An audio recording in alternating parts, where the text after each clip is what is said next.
नमस्कार साहित्य उत्सव. मी रेश्मा. पहिल्या आणि दुसऱ्या औद्योगिक क्रांतीने माणसाचं जीवन सुखकर झालं, पण तिसऱ्या औद्योगिक क्रांतीने तर मानवी जीवनात आमूलाग्र बदल झाले. इंटरनेटचा प्रवेश आपल्या आयुष्यात झाला आणि जग अधिकच जवळ आलं. आपल्याला एकमेकांशी संपर्क साधणं अगदी सहज शक्य व्हायला लागलं. कम्प्युटर, लॅपटॉप, स्मार्टफोन यांच्यासारखी उपकरणं आपल्या हातात आली. ज्ञानाच्या आणि मनोरंजनाच्या कक्षा रुंदावल्या. ऑनलाईन प्लॅटफॉर्मची हीच अद्भुत रोमांचक दुनिया आपण समजून घेणार आहोत धीरज बोरकर यांच्यासोबत साहित्य उत्सवच्या विशेष प्रसारणातून. सफर आभासी जगाची. साहित्य उत्सव समूहातील सर्व सदस्य तसेच इतर माध्यमांतून माझा आवाज ऐकणाऱ्या सर्व श्रोत्यांना नमस्कार. मी धीरज पुन्हा एकदा सफर आभासी जगाची या साहित्य उत्सवद्वारा निर्मित शृंखलेच्या तिसऱ्या अंकात आपणा सर्वांचं स्वागत करतो. आणि की जसं आपण सर्व जाणतोच की मागच्या भागात आपण इंटरनेटचा उगम कुठून झाला, कोणी कसल्या इन्व्हेन्शन्स केल्यामुळे इंटरनेटचा विकास होत गेला, खरं तर आपण इंटरनेटची सुरुवात कशी झाली एवढंच मागच्या भागात बघितलं होतं. पण त्याच्या मागची पार्श्वभूमी नेमकं इंटरनेटची गरज का बरं जगाला भासली आणि ते कसं आणि कुठे कशा परिस्थितीत अस्तित्वात आलं याचाच आढावा घेतलेला आहे. आणि फायनली शेवटी आपण 1969 मध्ये 29 ऑक्टोबरला रात्री 10:30 वाजता कसा Stanford to California to Stanford युनिव्हर्सिटीमध्ये संवाद झाला त्याबद्दल सगळी चर्चा केलेली आहे आपण. त्याच्या मागचे जे नावं सगळे आहेत, Licklider, JCR Licklider, Larry Roberts, त्यानंतर आपले लेनर्ड क्लिनरॉक, पॉल बरान, हे सर्व लोकांचं नाव पूर्ण डिस्क्रिप्शन दिलेलंच आहे त्यामध्ये. पण आता आपण सुरुवात शेवटी जिथून सोडलं होतं तिथेच करूया. आपण जो इंटरनेटवर पहिला संवाद झाला त्याबद्दलची थोडी माहिती घेऊया. एक रुचकर माहिती आहे. खरं तर मी जसं सांगितलं होतं की लॉग इन हा पहिला शब्द इंटरनेटवर ट्रान्सफर झालेला आहे कॅलिफोर्निया टू स्टॅनफोर्ड युनिव्हर्सिटीमध्ये. पण याबद्दलची गोष्ट अशी आहे मित्रांनो की एल टाईप करून पाठवला गेला आणि विचारलं गेलं की एल आलेला आहे का, स्टॅनफोर्डमधून रिप्लाय आला येस. मग पुन्हा ओ टाईप करून पाठवला गेला, विचारलं गेलं ओ आलेला आहे का, रिप्लाय आला येस. आणि जेव्हा जी क्रॅश झालं. संयोग बघा मित्रांनो, मी हे असंच रेकॉर्डिंग ठेवतोय त्यामागचं खूप मोठं कारण आहे. तुम्ही गोष्ट ऐका पुढे. आता जे मी म्हणत होतो की त्यांनी एल सेंड केला आणि विचारलं आलेला आहे का, स्टॅनफोर्ड मधून रिप्लाय आला येस. ओ सेंड केला, रिप्लाय आला की येस ओ आलेला आहे. आणि जेव्हा त्यांनी जी टाईप करून पाठवला तेव्हा सिस्टम क्रॅश झालं. जसं की आता आपण अनुभवलं. जसं मी जीचं डिस्क्रिप्शन द्यायला गेलो तसंच मला बसवराज सर म्हणून आमचे आहेत सर, त्यांचा कॉल आला आणि अशाच पद्धतीचं काहीतरी तेव्हाही झालं असेल म्हणून मी असंच रेकॉर्डिंग ठेवलेलं आहे जिथपर्यंत रेकॉर्ड झालं होतं. खरं तर हा योगायोग आहे आणि किती म्हणजे सारगर्भित असायला हवी ही गोष्ट. आता हे युनिकच आहे त्याच्यामुळे मी जसं तसं रेकॉर्डिंग ठेवलेलं आहे आणि हे असंच आपल्यापर्यंत पोहोचेल. पण ही खरंच गमतीदार झालेली आहे गोष्ट. तर अशाच पद्धतीने जेव्हा त्यांनी जी टाईप केला तर सिस्टम क्रॅश झालं होतं. म्हणजे लॉग इन हा शब्द पूर्ण टाईप होऊ शकला नव्हता. पण लॉग इन जे LO हे 2 अक्षर आहेत या 2 नोट्सनीच इंटरनेटची सुरुवात झालेली आहे डेटा ट्रान्सफरची. हा खरं तर यातला म्हणजे सर्वार्थाने घेण्याचा बोध आहे. तर चांगला प्रसंग होता. मात्र हा मजा आली हे रेकॉर्ड करताना खरं तर. आणि मग पुढची गोष्ट आता सुरू करूया आपण. खरं तर हे मागच्या एपिसोडमध्ये सांगायला हवं होतं मला ही रुचकर माहिती की LOG नंतर सिस्टम क्रॅश झालं होतं, लॉग इन होऊ शकलं नव्हतं पूर्ण ते. तर हरकत नाही. पण ही सगळी गोष्ट इंटरनेटच्या सुरुवातीची जरी असली तरी त्या काळात त्याला ARPANETच म्हणायचे. आपल्या सर्वांना माहितच असेल की डिफेन्स डिपार्टमेंट जे डिपार्टमेंट ऑफ डिफेन्स अमेरिकेचं आहे संरक्षण खातं, त्याच्यात ऍडव्हान्स रिसर्च प्रोजेक्ट एजन्सी नावाने हे सगळं चालायचा कारभार इंटरनेटच्या शोधाबद्दलचा. तर म्हणून त्याला ARPANET असंच नाव देण्यात आलं. कारण की पार्श्वभूमी शेवटी अर्पाची असल्यामुळे लोकांना सर्व पॉल बरान सारखे लोक असल्यामुळे आणि लॅरी रॉबर्ट सारखे सर्व लोकांना ARPAनेच हायर केलेलं असल्यामुळे मग त्याला BBN सारख्या कंपन्यांनी आर्थिक बळ जरी दिलं असलं बाहेरून तरी ते होतं ARPANETच. पण आता पुढची गोष्ट अशी आहे की जो विकास झाला ARPANETचा इंटरनेटमध्ये, त्याच्यात 2 व्यक्ती खूपच महत्वाचे आहेत, अतिशय महत्वाचे, ज्यांच्या नावावरच इंटरनेट खरं तर आहे, बॉब कान आणि विंडसर्फ. मला वाटतं मागच्या आठवड्यात मी विंडच्या जागी क्विंट म्हटलेलं असावं असं वाटतं मला, तर त्याबद्दल दिलगिरी व्यक्त करतो. आणि ते नाव आहे विंडसर्फ. बॉब कान आणि विंडसर्फ यांनी 1974 मध्ये रिसर्च एक मांडली.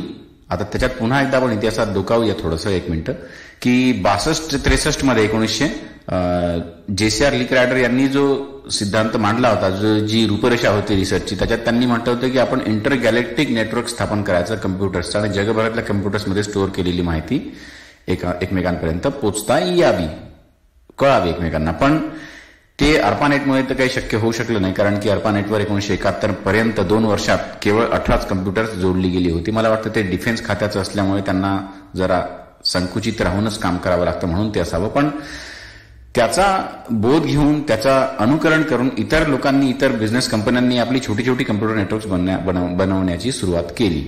याच्यातच बॉब कान आणि विंडसर्फ यांनीही योगदान दिलं. पण त्यांनी 1974 मध्ये डिसेंबरमध्ये जी रिसर्च सादर केली सर्वांपुढे, रिसर्च पेपर्समध्ये त्यांनी सांगितलं की ARPANET नंतर जे छोटे छोटे कम्प्युटर नेटवर्क्स बनत आहेत इतर कंपन्यांद्वारा, तर त्यांनी असं म्हटलं रिसर्चमध्ये की आता एक असं नेटवर्क हवं आहे जे नेटवर्क्सला जोडेल छोट्या छोट्या, म्हणजे कम्प्युटर्स जोडण्यापेक्षा आता नेटवर्क्स जोडण्यासाठी एक मोठ्या नेटवर्कची गरज आहे, द नेटवर्क ऑफ नेटवर्क्स. आणि त्याला त्यांनी संज्ञा दिली इंटरनेटची. आणि अशा रीतीने नेटवर्क ऑफ नेटवर्क्स म्हणजे महानेटवर्क म्हणायचं त्याला आपण मराठीमध्ये जर बोलायला गेलं तर, या संकल्पनेतून जन्म झाला इंटरनेटचा. आणि विशेष म्हणजे 1974च्या रिसर्च पेपर्समध्ये बॉब कान आणि विंडसर्फ यांनी नुसतंच इंटरनेटचा सिद्धांत नाही मांडला, तर त्यांनी TCP/IP ची ही गोष्ट त्याच्यातच सांगितली होती संकल्पना. पण त्याच्यावर आपण पुढे येऊच. तर मुद्दा असा आहे की 1974 मध्ये संकल्पना त्यांनी मांडल्यामुळे खऱ्या अर्थाने इंटरनेटचे जनक विंडसर्फ आणि बॉब कान यांनाच मानलं जातं. इंटरगॅलेक्टिक नेटवर्कची संकल्पना पुढे नेत असले तरी नेटवर्क ऑफ नेटवर्क्स ही भयानकच संकल्पना होती. तरीही शेवटी प्रेरणा ही JCR लिक रायडर यांच्या इंटरगॅलेक्टिक नेटवर्कचीच म्हणावी लागेल. तर हे झालं इंटरनेटच्या जन्माविषयीचं सर्व काही. परंतु आता आपण वळूया कनेक्टिव्हिटीकडे, की इंटरनेटची कनेक्टिव्हिटी कशी कशी बदलत गेली. सुरुवातीला खरं तर 1969 मध्ये जे मेसेज ट्रान्सफर झाले, लॉग इनचा जो आपण चर्चा केलेली आहे, तर त्यासाठी त्यांनी टेलिग्राफचाच वापर केला. टेलिग्राफची जी संकल्पना होती त्याचाच वापर केला. पॅकेट स्विचिंगबद्दल आपण मागच्या आठवड्यात बोललेलोच आहोत सगळं. तर डेटा ट्रान्सफर करणे ही एक खरं तर अवघडच गोष्ट होती आणि भरपूर माहिती एका वेळी पाठवणं हेही अवघड होतं. त्याच्यामुळे 1976 साल उजाडणं हे इंटरनेटच्या क्षेत्रासाठी खूप महत्वपूर्ण ठरलं. 1976 मध्ये रॉबर्ट मेटकाफ या नावाच्या व्यक्तीने आपल्या मित्रांसोबत असा एक तार शोधून काढला ज्याच्या माध्यमातून डेटा ट्रान्सफर करता येईल. तर त्याआधी आपण थोडंसं अजून इतिहासात डोकावून बोलूया कनेक्टिव्हिटीबद्दल, की 1969 मध्ये 2-3 टर्मिनल्स राहायचे. टर्मिनल्समध्ये काय व्हायचं की कम्प्युटर्स, मॅसेच्युसेट्स, स्टॅनफोर्ड आणि कॅलिफोर्निया, तर आपल्याला एका टर्मिनलवर कनेक्ट असलेल्या कम्प्युटरशी संवाद साधताना दुसऱ्या टर्मिनलवरील कम्प्युटरची माहिती घेता येत नव्हती. त्याच्यासाठी टर्मिनल स्विच करायला लागायचं. म्हणून मग यासाठी रिसर्च अशी करण्याचा विचार केला की एका वेळी सर्वच कम्प्युटर्सची माहिती कशी आपल्याला एकत्रित करता येईल. तर ही कन्सेप्ट आपण अशी समजू शकतो की आता मी सपोज एअरटेल युजर आहे, पण मला जिओच्या एका व्यक्तीशी, आयडियाच्या एका व्यक्तीशी आणि पुन्हा BSNLच्या एका व्यक्तीशी सर्वांशी ॲट अ टाइम बोलायचं आहे, तर मी ते बोलू शकतो, करू शकतो. ते त्या काळात टर्मिनल स्विचिंगमुळे शक्य नव्हतं ॲट अ टाइम सर्वच कम्प्युटरशी संवाद साधणं. म्हणून ही जी ताराचा जो शोध लागला, वायर जी शोधली रॉबर्ट मेटकाफ यांनी, तर ती वायर्ड कनेक्टिव्हिटी जशी इंटरनेटला इंट्रोड्यूस झाली तेव्हापासून इंटरनेटचा विकास झपाट्याने होऊ लागला. कारण की मग 1976 मध्ये शोध लागल्यानंतर 78 मध्ये ते युरोपपर्यंत पोहोचलं, 80-81 मध्ये ऑस्ट्रेलियाला जाऊन पोहोचलं. आणि इतक्या सगळ्या विकासात आता मग मी मागाशी जे बोललो की नेटवर्क्सचं एक महानेटवर्क बनवायचं, तर ती संकल्पना पुढे कशी जन्माला आली हे तुम्ही विचार करू शकता, त्याची कल्पना करू शकता. कारण की छोटी छोटी नेटवर्क्स पहिले अमेरिकेत बनायला लागली, ती युरोप आणि ऑस्ट्रेलियात जेव्हा पोहोचली तेव्हा मग त्याच्यातून एक नवीन संकल्पना लॅन मॅन वॅन ही जन्माला आली. खरं तर याचाही उल्लेख बॉब कान आणि विंडसर्फच्या आधीच्या रिसर्चमध्येच मिळतो. आता लॅन मॅन वॅन म्हणजे नेमकं काय हे आपण थोडक्यात समजून घेऊया. लॅन म्हणजे लोकल एरिया नेटवर्क. आता जसं मी बोललो आधीच की वायर्ड कनेक्टिव्हिटीमुळे नेटवर्कची संख्या वाढली, ते दुसऱ्या खंडातच जाऊन पोचलं, त्याच्यामुळे इंटरनेटबद्दलची कल्पना आपण करू शकतोच. तर लॅन म्हणजे लोकल एरिया नेटवर्क. म्हणजे मी जर कॅलिफोर्नियामध्ये राहतो तर फक्त कॅलिफोर्नियातलं एक शहर तिथेच ही कनेक्टिव्हिटी असेल, किंवा कॅलिफोर्नियाची युनिव्हर्सिटी आहे त्या युनिव्हर्सिटीमध्येच सर्व कम्प्युटर जोडले गेलेले असतील तर त्याला लोकल एरिया नेटवर्क म्हणून संबोधन करायचं. मग मॅन काय आहे तर मेट्रोपॉलिटन नेटवर्क. लोकल एरियावरून आपण आलो मेट्रोपॉलिटनवर. तर त्याचा अर्थ असा आहे की स्टॅनफोर्डमधून जर आपण मॅसेच्युसेट्समध्ये कॉन्टॅक्ट करत असू किंवा कॅलिफोर्नियामधून जर आपण मॅसेच्युसेट्समध्ये कॉन्टॅक्ट करत असू, कनेक्टिव्हिटी स्थापन करत असू, तर ते झालं मेट्रोपॉलिटन, मोठ्या मोठ्या शहरांना कनेक्ट करणे एका सर्व्हर थ्रू. आणि मग वाईड एरिया. तर वाईड एरिया तुम्ही कल्पना करू शकताच की अनेक शहरं किंवा आंतरराष्ट्रीय कनेक्टिव्हिटी जिथे असेल त्याला म्हणतो आपण वाईड एरिया. तर हे वाईड एरिया नेटवर्क म्हणजे वॅन. तर लॅन मॅन वॅन ही खूप मोठी संकल्पना त्या काळात जन्माला आली. परंतु मग अजून नवीन नवीन कलाटणी मिळत गेली इंटरनेटच्या क्षेत्रात. त्याच्याकडे आपण वळूया. आता 1981-82 मध्ये काय झालं की NSF नॅशनल सायन्स फाउंडेशनने इन्व्हेस्टमेंट सुरू केली इंटरनेटच्या क्षेत्रात आणि विविध रिसर्च सेंटर्समध्ये, विविध युनिव्हर्सिटीजमध्ये त्यांनी फंडिंग सुरू केली की या विषयावर रिसर्च करा, अजूनही नवनवीन संशोधन करा. तर त्यातून अनेक शोध मग जन्माला येतच गेले, त्याचा उल्लेख आपण पुढे करणारच आहोत. 1983 जन्म झाला म्हणजे अंमलात आली एक टेक्नॉलॉजी TCP/IP. हे तुम्हाला माहितीच असेल बऱ्यापैकी. ट्रान्समिशन कंट्रोल प्रोटोकॉल आणि इंटरनेट प्रोटोकॉल.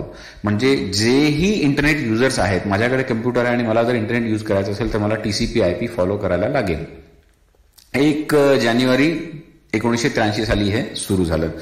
याचा अर्थ हाच आहे की तुम्हाला एका यंत्रणेशी बांधण्यासाठी एक प्रोटोकॉल फॉलो करायचा होता आणि त्यामुळे मग तुम्हाला IP ॲड्रेसेस तुम्हाला माहितीच आहे, त्याच्यामुळे आपली आयडेंटिटी माहीत पडते, डिव्हाइस कुठे आहे, नेमकं कोणाचं आहे सगळं. तर ते आवश्यकच होतं. आणि याच काळात 1989 मध्ये एक आणखीन तंत्रज्ञान लॉन्च केलं आपल्या याच महाशयांनी, बॉब कान आणि विंडसर्फ यांनी. ते होतं ISP, इंटरनेट सर्व्हिस प्रोव्हायडर्स. म्हणजे पहिले त्यांनी प्रोटोकॉल दिला सर्वांना की हे अमुक अमुक फॉलो होणार, हे तुम्हाला फॉलो करायलाच लागेल डिव्हाइसवर तुमच्या. आणि दुसरी गोष्ट मग त्यांनी सर्व्हिस प्रोव्हायडर्स आणले की इंटरनेट सर्व्हिस प्रोव्हाइड करणारे विविध लोक. जसं मग त्याच्यातून ते लॅन वॅन आणि मॅनची कन्सेप्ट पुन्हा एकदा प्रकर्षाने जाणवू लागली की आता मी विजापूरला राहतो तर विजापूरला जे वायफाय नेटवर्क मी वापरतो किंवा जे इंटरनेट प्रोव्हायडर्स माझे आहेत, जरुरी गरजेचं नाही की ते कोल्हापुरातही तेच लोक देत असतील किंवा मुंबईतही तेच लोक देत असतील इंटरनेट. त्याच्यामुळे मग हे सर्व्हिस प्रोव्हायडर्सची संकल्पना आली आणि त्यानुसार नवीन बिझनेसला कलाटणी मिळाली इंटरनेटच्या, असे आपण म्हणायला हरकत नाही. तर हे 1989 मध्ये आलं इंटरनेट सर्व्हिस प्रोव्हायडर्स ISP. परंतु हे TCP/IP 1983 आणि ISP इंटरनेट सर्व्हिस प्रोव्हायडर्स 1989च्या दरम्यानच्या काळात 1984 मध्ये जॉन फॉस्टेल यांनी एक नवीनच रिसर्च केली.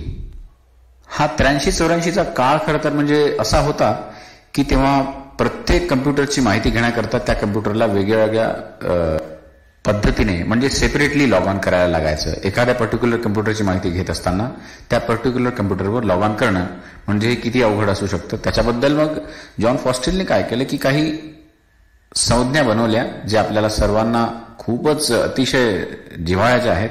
.org, .in, .net, .edu, .gov या संकल्पनांमुळे काय झालं की माहिती जी संस्थांना टाकायची होती, एज्युकेशन संबंधीची माहिती जर घ्यायची असेल तर .edu नावाने इंटरनेटवर अपलोड व्हायची. गव्हर्नमेंटची असेल तर GOV.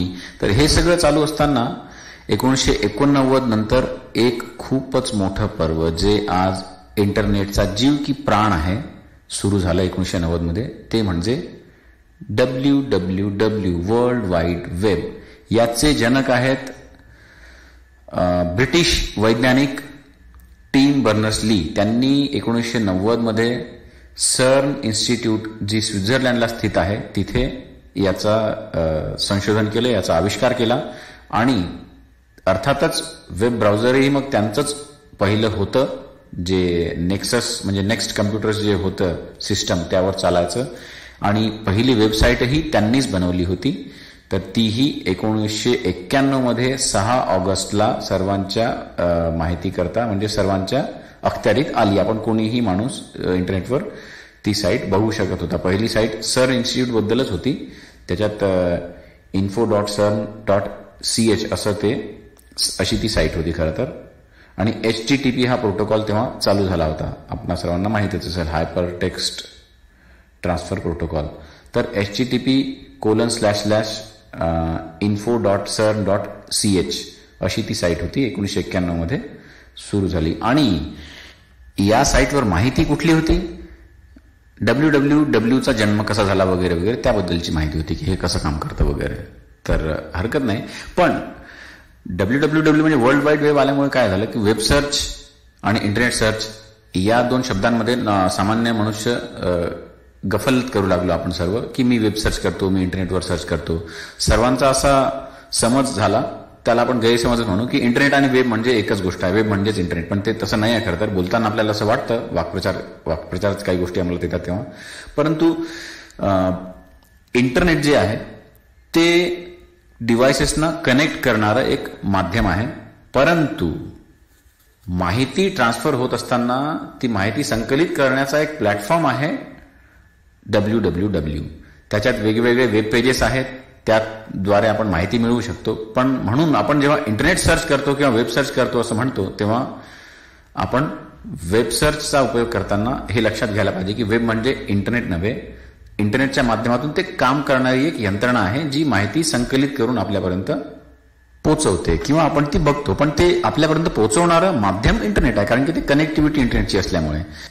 wwwच्या या प्लॅटफॉर्ममुळे मग ती जॉन फॉस्टेलनी केलेली रिसर्च इथे कामात आली की www.amuk.com, tamuk.org, tamuk.gov.in ह्या सगळ्या गोष्टी .uk ह्या इंडिया आणि UK साठी, युनायटेड किंगडम साठी प्रचारात आहेत. पण .com म्हणजे कमर्शियल, ORG म्हणजे ऑर्गनायझेशनल. तर हे सगळं इथे कामात आलं, कारण की वर्ल्ड वाईड वेबवर जेव्हा डेटा संकलित करून टाकायचे सर्व कंपनीज आपापल्या माहिती द्यायच्या, तर त्या कॅटेगराईज होऊन एज्युकेशनल, गव्हर्नमेंटल सगळ्या कॅटेगरीजमध्ये अपलोड व्हायचं इंटरनेटवर आणि ते सर्च करायला सोपं जायचं wwwच्या माध्यमातून. वेबसाईट्स बनायला लागल्या, वेब पेजेस बनायला लागले. परंतु 1992 पर्यंत 250च वेब पेजेस क्रिएट झाले होते www या प्लॅटफॉर्मवर, वर्ल्ड वाईड वेबवर.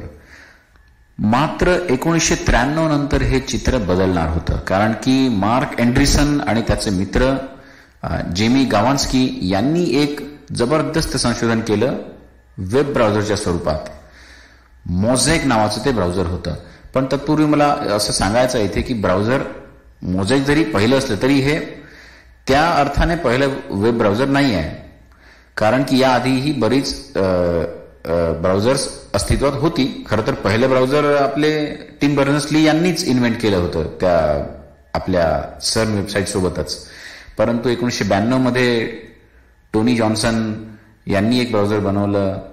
लिंक्स नावाचं एक ब्राउझर होतं. त्यानंतर टॉमस रूस या नावाच्या व्यक्तीने एक आणखी ब्राउझर बनवलं ज्याचं नाव होतं चेलो. असे अनेक ब्राउझर्स होते, पण यांचं विशेषता अशी होती की ते पर्टिक्युलर प्लॅटफॉर्म्सवरच काम करायचे. जसं टिम बर्नर्स-लीचं जे ब्राउझर होतं ते नेक्सस, तर ते नेक्स्ट कम्प्युटर, जसं ऍपलचं OS आहे तशाच प्रकारचं एक OS त्यांनी स्पेशल रिसर्च करण्याच्या कम्प्युटरसाठी बनवलं होतं, नेक्स्ट कम्प्युटर्स म्हणून, त्याच्यावर चालायचं. परंतु आता मार्क अँड्रीसन आणि जेमी गावान्स्कीच्या ब्राउझरची ही विशेषता होती की ते प्रत्येक प्लॅटफॉर्मवर काम करायचं. त्यामुळे त्याची मागणी वाढली आणि त्या ब्राउझरमुळे वेब ब्राउझिंग करणाऱ्यांची संख्याही अतिशय वाढली. कारण की असं म्हणतात की जे 250 पेज 1992 मध्ये होते वेबवर, मार्क अँड्रीसनच्या त्या वेब ब्राउझर मोझेक नंतर अचानकपणे 3 लाख पटींनी वेब पेजेसची संख्या वाढली. आणि ते याचमुळे की सर्वच ऑपरेटिंग सिस्टमवर हे ब्राउझर, म्हणजे मॅकॅन्टोश किंवा आपला विंडोज किंवा इतर जेही प्लॅटफॉर्म्स होते कम्प्युटरसाठी ऑपरेटिंग सिस्टम्स होते, सर्वांवर हे ब्राउझर काम करायचं. आणि त्यामुळेच खरं तर वेब पेजेसची संख्या वाढली आणि त्यांना ब्राउज करणाऱ्या लोकांची पण संख्या वाढली. तर हे मोझेक तुम्हाला माहित असेल, याची हिंट तुम्हाला काही लोकांना मिळाली असेल जे टेक्नॉलॉजी संबंधित अवेअरनेस ठेवतात, की मोझेकच पुढे मोझिला बनलं. आणि 1995 मध्ये मग मायक्रोसॉफ्टने एंट्री मारली ब्राउझिंगच्या क्षेत्रात आणि वेब ब्राउझर बनवलं इंटरनेट एक्सप्लोरर.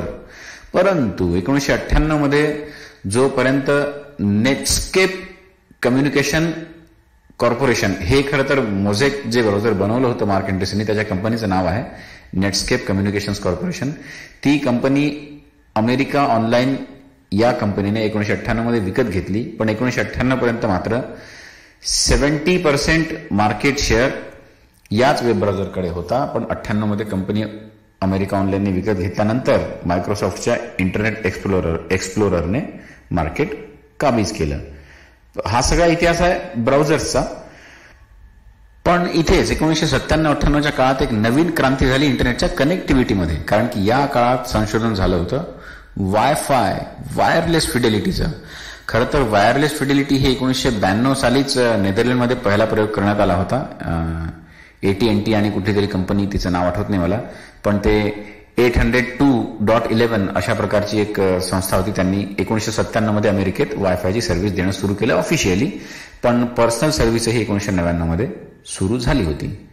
तर अशा पद्धतीने वायफाय कनेक्टिव्हिटी म्हणजे काय, वायरलेस, आता तुम्हाला लक्षात आलं असेलच की त्याच्यातून electromagnetic radio waves through devices connect करायच्या, असं होतं ते. पण शेवटी आपल्याला माहितच आहे की लँडलाईन आणि मॅनमध्ये वायफायचे सिग्नल जरी दिले जात असले वायरलेसली, तरी पण घरापर्यंत आपल्या वायर येतातच.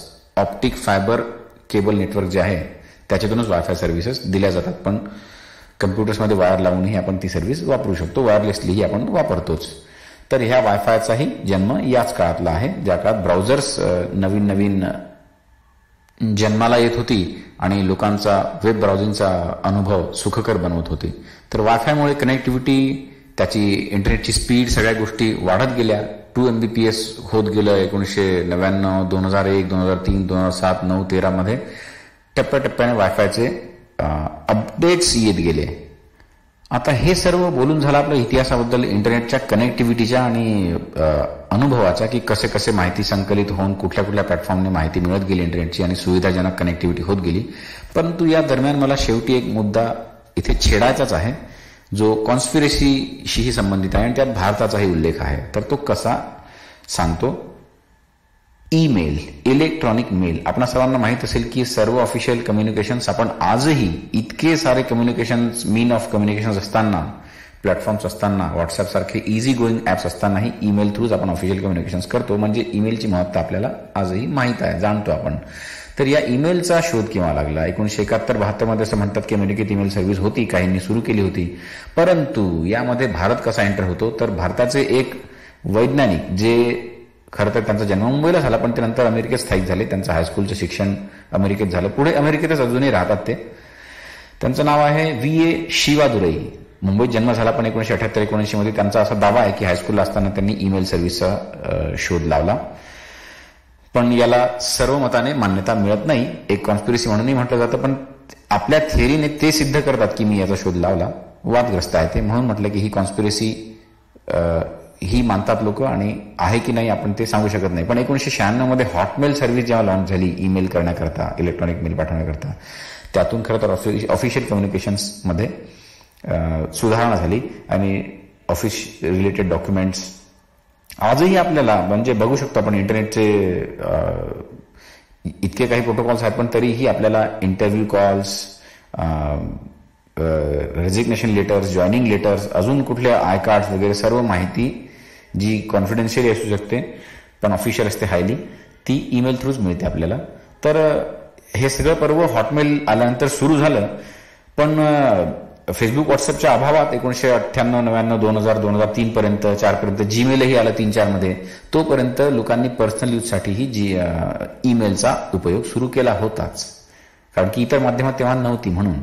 तर हरकत नाही, याच्यात कॉन्स्पिरसीही आली, भारताचा उल्लेखही आला. तर आता मी इथे संपवतोय सगळं हे पर्व. खरं तर बोलण्यासाठी बरंच काही आहे. याआधी मी एकदा रेकॉर्ड करून चुकलो होतो एपिसोड, पण हा 35 मिनिटांचा झाल्यामुळे पुन्हा रेकॉर्ड करतोय. आता संपवतो मी. इंटरनेटचा इतिहास आपण जाणून घेतला, आणि मी कितीही बोललो तरी ते अपुरंच आहे. नावं काही काही सुटली असतील, खूप महत्वाची नावंही सुटली असतील, महत्वाचे पॉईंट्सही सुटले असतील, पण तेच आहे की 25 मिनिटं बोललेलो आहे. एक ब्रीफ आढावा घेण्याचा प्रयत्न केला आहे थोडक्यात. आणि शेवटी एक रेकमेंडेशन देतोय तुम्हाला. इतिहास आपण इंटरनेटचा बघितला, मी तर विविध माध्यमांचा आधार घेतला, इंटरनेटचे रिसोर्सेस वापरले, बरंच विकिपीडियावर वाचले, त्यानंतर अनेक साईट्स आहेत तिथूनही मला माहिती मिळाली आणि युट्यूबच्या डॉक्युमेंटरीज तुम्हाला मी मागच्या आठवड्यात रेकमेंड केल्या. पण आजचं जे रेकमेंडेशन आहे ते केवळ इंटरनेट टेक्नॉलॉजी, आर्टिफिशियल इंटेलिजन्सच्या बाबतीत नसून संपूर्ण मानवजातीच्या इतिहासाबाबतीत आहे. आपण वाचायला हवं ते पुस्तक. युवाल नोवा हरारे हे अशा नावाचे एक अतिशय अभ्यासू हिस्टोरियन, इतिहासकार सध्या आपल्यात आहेत. ते मला वाटतं इस्रायलला काम करतात, एका युनिव्हर्सिटीमध्ये हिस्ट्रीच शिकवतात. युवाल नोवा हरारे त्यांचं एक बुक आहे, 2011 मध्ये पब्लिश झालं माझ्या माहितीनुसार.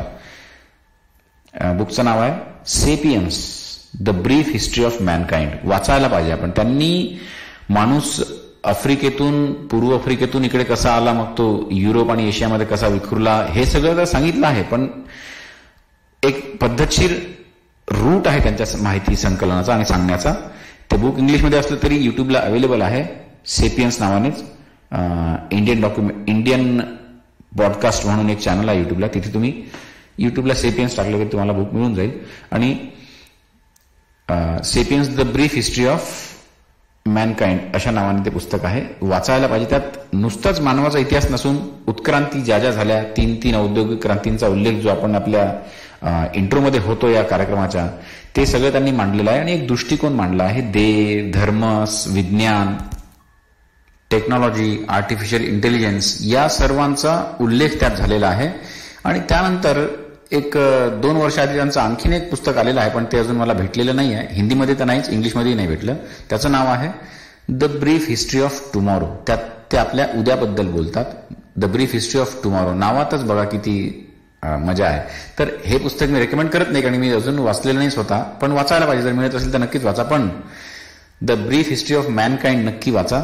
मानवाचा पूर्ण इतिहास. आणि आज त्यांचं असं म्हणणं, आम्ही एक पॉईंट सांगून देतो की त्यांचं म्हणणं आहे की 21व्या शतकातला नवीन धर्म म्हणून टेक्नॉलॉजीचा जन्म झालेलाच आहे. तो नवीन धर्म म्हणूनही लोक स्वीकारतील. टेक्नॉलॉजी हा एक नवीन धर्म बनणार आहे. जसं विज्ञानालाही काही लोक धर्म मानतात आणि त्याच्या नावाखाली नास्तिक वगैरे असं संबोधतात स्वतःला, पण टेक्नॉलॉजी हा एक वेगळा धर्म आणि त्यातले वेगळे देव असं एक पर्व सुरू होऊ शकतं. याच्यासाठी खरं तर आणखी एक वेब सिरीज रेकमेंड करूनच देतो इथे मी.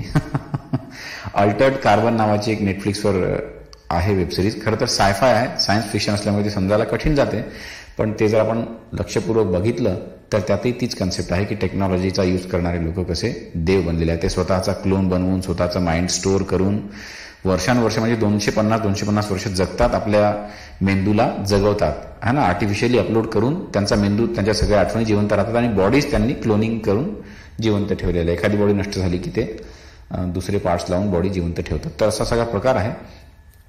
नेटफ्लिक्स बघत असेल कोणतं अल्टर्ड कार्बन, खूप लक्षपूर्वक बघावं लागेल तेव्हा ते कळेल, कारण सायन्स फिक्शन तसंही समजायला कठीण असतं. पण हरकत नाही, या 2 रेकमेंडेशन मी केलेल्याच आहेत.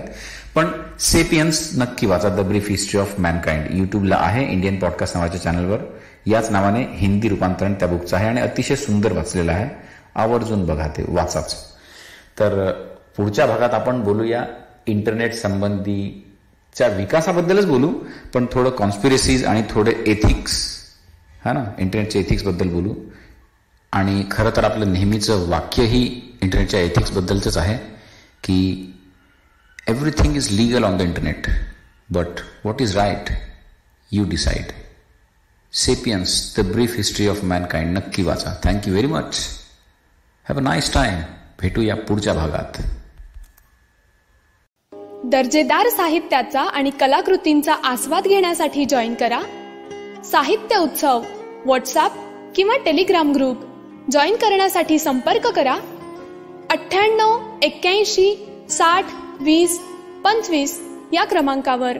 संपर्क क्रमांक पुन्हा एकदा 9881 60 2025. साहित्य उत्सव हे यूट्यूब चॅनल आजच सबस्क्राईब करा. साहित्य उत्सवच्या फेसबुक पेजला जरूर भेट द्या, कारण ज्ञान आणि मनोरंजन यांचं अतूट नातं म्हणजे साहित्य उत्सव.